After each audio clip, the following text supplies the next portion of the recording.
Olá! Toda laje treliçada precisa de reforço, mesmo em vão pequeno, porque se a gente for seguir um cálculo base, esse é o resultado que vai acontecer. Então, começando, por que o dimensionamento sempre resulta em uma armadura extra? Se você dimensiona, sei lá, Ibérica ou até o software da ArcelorMittal, vai acontecer que basicamente todas as lajes vão precisar de mais aço além da treliça. Ok? Só que a questão é, vamos imaginar uma laje pequena. A menor laje de todas ainda vai precisar de aço, tá? Se fosse maior, ia precisar de mais aço ainda. Mas se eu fizer uma laje com enchimento de 7 centímetros, capeamento de 4 centímetros, eixo das vigotas 39, que seria um espaçamento pequeno, né? E cada vigota só com 9 centímetros, ao calcular a área de concreto, já passa de 200 centímetros quadrados. O que gera uma área de aço 0,32, pelo menos, se for uma laje mais alta, se for um enchimento de 8, ou um enchimento de 12, ou um capeamento maior, vai ser pior ainda. Então, o que vai acontecer é que o AS positivo da vigota, de 8, né, que é 2 ferros 4,2 embaixo, é menor do que eu preciso resistir, do que eu preciso para atender a NBR, né, que é 0,3285 geral. Tá? Logo, para essa equação, a gente conclui que toda vigota vai precisar pelo menos alguma barrinha de reforço, nem que seja mais um ferrinho de 4.2, mas vai precisar para evitar a falha abrupta e se adequar à NBR, até porque a gente tem a armadura mínima justamente para evitar a falha abrupta, não é para bonito que a gente tem a armadura mínima, tá? Softwares como ArcelorMittal, assim como alguns softwares prediais, muitas vezes não vão resultar sempre que vai precisar de aço, por exemplo. Já vi gente falando, eu fui dimensionar uma laje, num estrutural, mais uma obra, e tinha uma laje lá de corredor, que era 1 metro de vão, ou tinha um banheiro que era 1,30 m, 1,40 m de vão, e estava exigindo aço reforço numa vigota de 1,5 m, tá? Ou até menos. Né? Então, a questão é o resultado que vai acontecer muitas vezes. Né? Daí o engenheiro que se limita a usar o software, infelizmente, vai ter que mandar para a obra um projeto onde no corredor tem ferro de reforço na laje. Tá? Só que não é isso que é feito na prática. Tá? Chegar em qualquer obra e colocar no projeto para uma armadura de reforço em um vão de 1,5 m, um vão de 1,40 m, 1,20 m, até um pouquinho mais, mas abaixo de 2 metros, vai tirar toda a credibilidade que você tinha dos executores e dos clientes.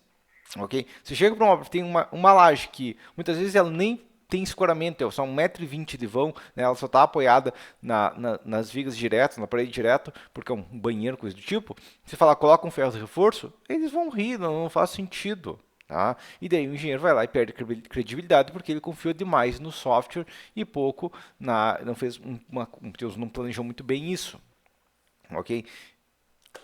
Porque a questão é, se eu chegar todas as lajes, digamos, de 1 metro de vão ali, tem um ferrinho de 4.2 de reforço. E daí de 2,5 m e 3 metros também é o mesmo ferro 4.2.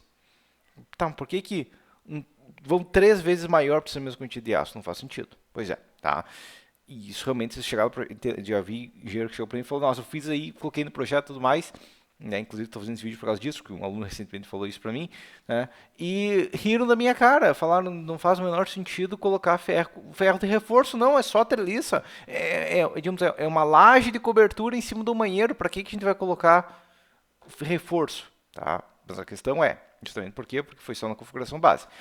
Mas, tem uma exceção que tecnicamente a gente consegue aplicar para não ficar tão absurdo, que é o que a NBR 18 fala de 2MD. Basicamente, ela fala o quê? A sua laje tem um momento fator de 0,3 força-metro por metro. Considere 0,6. Se isso for menos que a armadura mínima, não precisa atender a armadura mínima. Entendido? Então eu posso, se eu preciso de menos da metade do aço que tem naquele caso, ok, aí eu posso considerar no dimensionamento menos que a armadura mínima. Tá? Só que não é só isso, não é só dobrar o momento. Tá? O que a norma fala é que em elementos estruturais, exceto balanços, em balanços nunca é permitido em balanços, tá? Cuja armadura seja calculada com um fator dobrado, né? Não é necessário atender a área de aço mínimo. Nesse caso, tem que fazer de forma rigorosa combinações de carregamento variável, né? Por exemplo, uma laje carregada, outra laje não carregada, considerar efeitos de temperatura, considerar deformações diferidas e recalques de apoio, ok? E ainda deve ter cuidado com o diâmetro e espaçamento das armaduras para limitar a fissuração, porque uma B quanto menos aço, menos eu tenho para controlar a fissuração.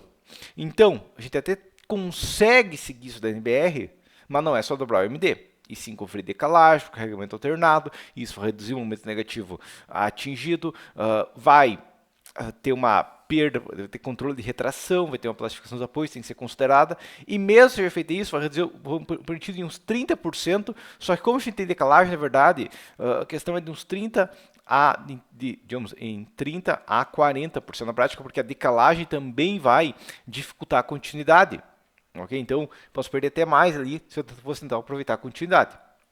Ou seja, vai permitir isso pegar um banheiro retangular, né? Aquele banheiro que é pia, vaso e chuveiro, ok, consegue, dependendo do caso, ali não tem reforço. Se for um banheiro quadrado, que geralmente já tem pelo menos 1,70 m de vão, já não encaixa isso, e num corredor talvez eu consiga colocar isso também, tá? Mas uma cozinha, uma lavanderia ou até um quarto pequeno, a área de aço mínimo poderia atender, né? Porque tecnicamente, mesmo seja 2 ferros 4.2 ali, para um vão, de um quarto pequeno, porque tem quarto dependendo da planta baixa e tudo mais, minha casa, minha vida e tudo mais, às vezes é 2,40 m, já vi quarto menor inclusive, tá? Mas a questão é, se for um vão relativamente pequeno, uma lavanderia, uma cozinha e tudo mais, muitas vezes a vigota sem armadura atende, só que se eu matar 40% do vão que eu consigo vencer, ou 35% ou 30%, dependendo da continuidade e tudo mais, já começa a complicar um pouco.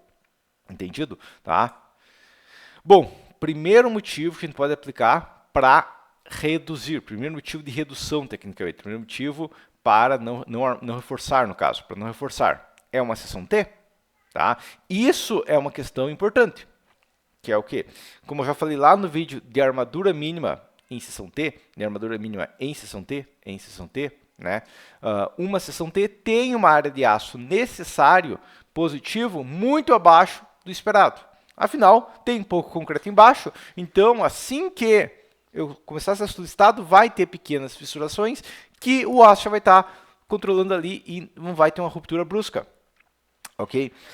O motivo, né, o que a gente coloca a armadura mínima é justamente para evitar uma ruptura brusca. É igual eu falo lá no vídeo, se quiser entender mais sobre isso, assiste o vídeo de armadura mínima em seção T. Tá? Mas, considerando um cobrimento de 1,5 cm, por exemplo, que é um cobrimento normal para uma laje de vigotas em uma região que não seja muito agressiva, um FCK de 25 MPa, a área de aço necessária do positivo mesmo, tá? FCK 25 perfil normal, cobrando de 1,5 perfil normal, tá?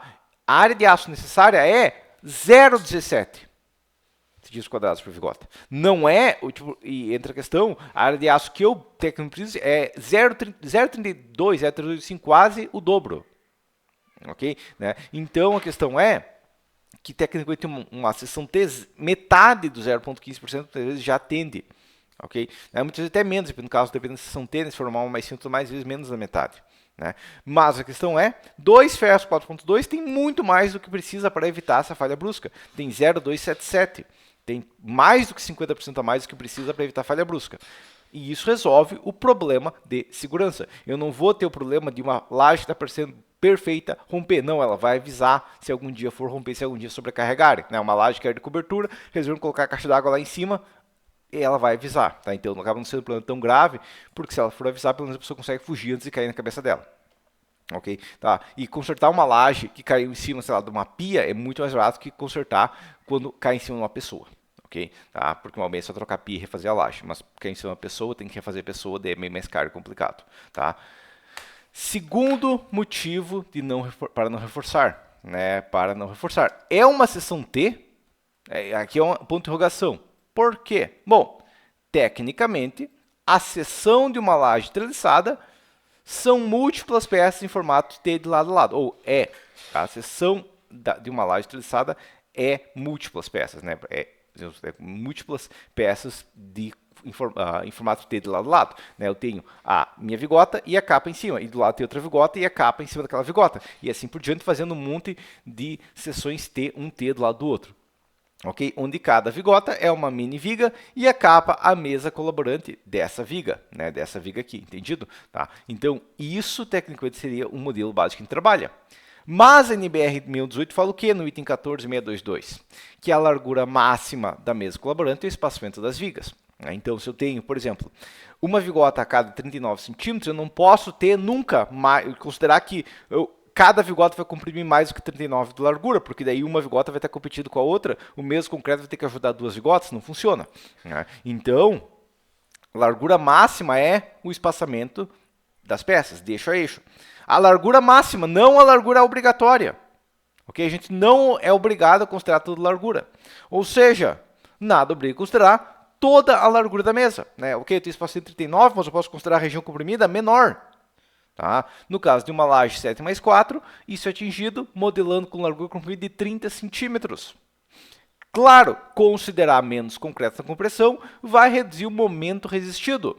Só que essa diferença é pequena quando a falha ocorre no aço. Okay? É o aço que, se você tem uma laje e eu não coloco nenhuma armadura de reforço, se eu carregar ela o suficiente, ou colocar cada vez mais carga, uma hora que vai arrebentar vai ser o aço. Porque o concreto eu tenho bastante lá em cima, mas aço eu tenho pouco. Então, se eu tirar um pouquinho do concreto, a falha ainda está no aço. Vai ter uma diferença, tipo, nesse caso, 0,4%, é praticamente nada.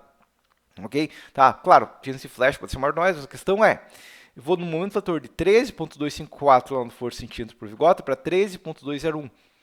Menos 0,4% do momento é 0,2% do vão, porque o momento fator é pelo vão quadrado. 0,2% em um vão, sei lá, de 2 metros é menos do que meio centímetro, é 4 milímetros, ok? Então, não vai, eu vencia um vão de 2,5 metros, agora eu só venço um vão de 2,49,5. É a mesma coisa, ok? Não é uma diferença considerável nesse caso. Entendido? Você não precisa fazer aquela redução de 35%, 40% por não ter quantidade e tudo mais. Não, é uma redução de 0,4%, porque eu considero essa T parcial. Entendido? Tá? Agora uma pergunta, e o momento negativo? No momento negativo não existe como aplicar artifícios, porque é uma seção T, eu vou ter todo o concreto lá em cima, ele vai estar tracionado. Ou seja, mesmo que a fiscalidade 25, já vai precisar mais que 0,15%, praticamente sempre sendo 0,20% da área de concreto normal em lajes usuais. Porque mais, justamente porque eu tenho bastante concreto em cima e pouco, eu tenho bastante concreto em cima e preciso de mais aço em cima, onde tenho mais concreto. Ainda em uma laje 7+4, e FSK 25, o AS mínimo é 0,30 e FSK 25, e espaçamento de 39 centímetros, a área de aço mínima é 0,38. Descontando a malha Q61, que é o quê? Eu tenho uma malha, correto? Eu coloco uma malha, pode ser uma Q61, que é 3,4 cada 15, ela já atende tecnicamente a armadura mínima da capa. E essa malha, como ela passa por cima da viga, ela é contínua, ela serve no negativo, ela ajuda no negativo. Tá? Só que ela não atende 0,38 centímetros quadrados por vigota. Mal bem ali, cada vigota vai ter 2 ou 3 ferros de 3,4, bem fina, mas uma parte atende. Então, na melhor das hipóteses, qualquer laje vai precisar pelo menos 5 milímetros por vigota, mesmo na armadura de bordo e tudo mais, eu não posso violar isso. E mais do que isso em qualquer laje acima de 8+4. Okay? Então, se eu tenho uma laje e ela tem, por exemplo, 12+4, provavelmente 5 milímetros, nem vai ser suficiente. Vou ter que colocar ou um ferro de 6,3, muitas vezes 2 ferros de 5, 2 ferros de 4,2, aí tem várias maneiras de otimizar, mas essa é a ideia base. Tá? E por fim, se utilizado aquela ideia maluca, muitas vezes você vê, eu vou só largar a tubulação em cima dos enchimentos, fazer tubulação elétrica e tudo mais, todos os conduítes, eu vou largar por cima dos enchimentos, e daí a capa é 4 centímetros em cima dos conduítes. O que acontece? Isso gera uma capa de 6 centímetros ou mais. Ok? E igual eu falo no vídeo, para nunca fazer isso no vídeo de tubulações. Eu falo, não faça isso, não coloque tubulação por cima. É uma maluquice que economiza meia hora de serviço, mas que gasta muito mais concreto, fica uma obra muito mais pesada, uma obra muito mais cara, uma obra com fundações mais pesadas, e como um todo não faz o menor sentido. Tá? E aí, se eu for fazer capeamento de 6 centímetros, mesmo ferro de 8 milímetros pode não ser suficiente. E a questão muitas vezes vai ter que colocar ferro de 10 ou 2 ferros de 8 de armadura mínima, mesmo em vão pequeno, quando tem na maluquice colocar capa de 6 centímetros ou mais. Ok? Entendido isso aqui? Tá? E aí você vai dizer, tá, mas é uma diferença realmente considerável? Porque, ok, um ferrinho de 4,2 custa R$1 o metro. É pouca coisa. A questão é, ok, custa R$1 o metro. Só que eu tenho 2 a 3 vigotas por metro, então já é uns 2,50. Só que dentro da questão, eu tenho perdas, né? Porque eu não consigo colocar todos os ferros perfeitos. Eu vou ter alguns retalhos que vai sobrar que eu vou ter que descartar, né? Eu vou ter transpasses, muitas vezes eu vou ter que emendar um ferro com o outro, vai transpassar ali, vai gastar mais aço. Eu vou ter que amarrar aquele reforço na treliça, vou gastar arame, vou gastar mão de obra. Né? Eu vou ter impostos que vou ter que pagar baseado no custo do material. Tá? Então, na prática, isso equivale a 3 metros de vergalhão por metro quadrado e próximo de uns R$ 5 por metro quadrado, quando a gente conta impostos, mão de obra e tudo mais. Né? R$ 5 no metro quadrado é uma diferença considerável? Não. Sozinho, não. Né? Uma casa de 100 metros quadrados, onde metade da área de aço eu vou conseguir eliminar, porque boa parte dos vãos vai ser vão pequeno, né? Um caso de alto padrão talvez não tanto, mas ainda assim, mesmo um caso de alto padrão, eu vou ter corredor que vai ter uma armadura pequena, eu vou ter região onde vai ter uma viga que vai quebrar um vão no meio e vai reduzir o vão, e eu vou ter uma armadura pequena. Né? E uma casa de menor padrão, claro, vai ser muito mais fácil, né? Porque daí eu já vou ter, muitas vezes, mesmo se for vender isso e tudo mais, ainda assim os vãos são pequenos. Um quarto secundário tudo mais é pequeno, um quarto de 8 metros quadrados, por exemplo. Um banheiro, cozinha, lavanderia, tudo mais são regiões pequenas, mas dá uma boa área total da obra. Né? Então, se eu conseguir reduzir 50 metros quadrados da obra, tem isso, é R$ 250. É um valor considerável? É menos que uma porta, com certeza. Né? É menos que uma torneira gourmet que o cliente vai lá e coloca. Mas a questão é, isso é uma das dezenas de modificações e otimizações que podem ser feitas em um projeto para gerar economia. E por questão final, né, armar onde realmente necessário e garantir economia com o dimensionamento de detalhamento preciso é essencial para entregar projetos que são vistos como de qualidade por clientes e executores. Inclusive, essa questão de não ter o ferrinho ali de 4.2 é mais uma questão de como que vem o projeto do que o custo, porque o que é R$ 250 vai ser uma diferença pequena numa casa que vai custar mais de 250 mil. Mas a questão é, quando um cliente chega na obra e o pedreiro mostra para ele, o engenheiro teu está colocando ferro 4.2 em vão de 1 metro e a gente faz vão de 2 metros ou até um pouquinho mais sem ferro, ainda mais quando é loja de cobertura, e ele está colocando aqui no vão de 1 metro. Vai perder totalmente credibilidade, vai perder a visão de qualidade pelo mercado, ok? Tá? Mesmo em ferrinho pequeno, ainda assim, é uma questão de como que o mercado te vê. Tá? E para aprender várias outras técnicas de otimização, assim como minha metodologia de dimensionamento de obras de concreto armado e acompanhar o dimensionamento na prática de uma obra do início ao fim, recomendo os cursos de concreto abaixo. Concreto 1 básico, que demonstra o dimensionamento de um sobrado em concreto armado, e o de concreto avançado, demonstra um prédio de concreto armado. E claro, também você, quando compra avançado, você também tem acesso ao curso básico. Entendido? Tá? Mas a questão é, isso é um ponto que se eu for seguir a configuração do software, vai ser R$ 250, tudo mais, é uma diferença pequena, mas muitas vezes vai ter problema depois com a execução e tudo mais, quando você entrega um projeto lá e tem laje de 1 metro com necessidade de reforço, que não faz o menor sentido, porque o executor sempre fez laje lá de 2 metros, às vezes cobertura tudo mais, até maior, laje de cobertura de em cima de um quarto tudo mais, 3 metros ali, sem reforço nenhum e sem problemas nenhum. Entendido? Tá? Mas por enquanto seria isso. Okay? É uma questão de otimização, não é uma diferença considerável, mas que, quando a gente vai pensar no todo, é uma aplicação considerável, né? Porque uma bem R$ 5 por metro quadrado é pouca coisa, mas se você conseguir aumentar o preço que você cobra um projeto em R$ 5 por metro quadrado, é uma diferença gigante. Né? E com qualidade você consegue economizar muito mais que R$ 5. Tá? Já peguei muito projeto de colher, dá para tirar 50, 80, mais de R$ 100 no metro quadrado. Por quê? Porque o engenheiro projetou, fez muito erros. Claro, não consigo garantir que todo o projeto vai conseguir tirar, porque se o engenheiro já fez certo, não tem como refazer certo e economizar de novo. Mas um engenheiro que fez errado, muitas vezes faz gastar muito mais do que isso. Beleza? Mas por enquanto seria isso então. Realmente não tem necessidade do reforço. Por quê? Porque não tem necessidade de considerar a seção T completa. Não tem necessidade sequer de considerar uma seção T tecnicamente. Né? E uma seção T, ela vai ter uma necessidade de aço menor do que a gente imagina como base. No positivo, claro, e maior no negativo. Tá? Mas a questão é realmente, vamos aí até 2 metros anuais, e muitas vezes, claro, vai depender do dimensionamento, né? Estou mostrando um exemplo em torno de 2 metros, tá? Vai depender das cargas, tipo de enchimento, altura da vigote e outros fatores, né? Mas a questão é, não vai realmente precisar de aço, não precisa fazer essa redução de 30, 35, 40% do vão, nem nada do tipo, né? Apenas realmente trabalhar dentro da norma com os critérios a nosso favor, beleza? Mas por enquanto seria isso, e até a próxima.